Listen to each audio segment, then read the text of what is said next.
বিশ্বনবী সাহাবী হযরত আবু হুরায়রা রাদিয়াল্লাহু তাআলা আনহু তিনার থেকে হাদিস বর্ণিত। তিনি বলেন, বিশ্বনবী সাল্লাল্লাহু আলাইহি ওয়াসাল্লাম বলেছেন, মুনাফিকের আলামত হয়েছে তিনটা। মুনাফিকের নিদর্শন কয়টা? আর চিল্লায় বলতে হবে কয়টা? এক নম্বরে, ইজা হাদ্দাসা কাযাবা, যখন সে কোনো কথা বলে, কথায় কথায় মিথ্যা কথা বলে, একটা সত্য কথা মুখ দিয়ে বের হয়। দ্বিতীয় নম্বরে বিশ্বনবী সাল্লাল্লাহু আলাইহি ওয়াসাল্লাম বলেন, সে যখন ওয়াদা করে ওয়াদার খেলাফ করে ফেলে।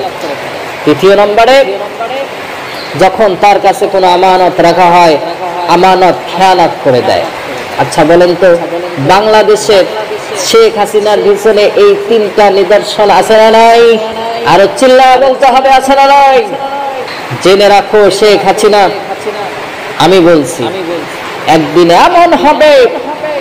এমন হবে একদিন, যেই দিন পালানোর জন্য তুমি এদুরের গর্ত খুঁজে পাবা না। চিল্লায় বলেন ঠিক কিনা?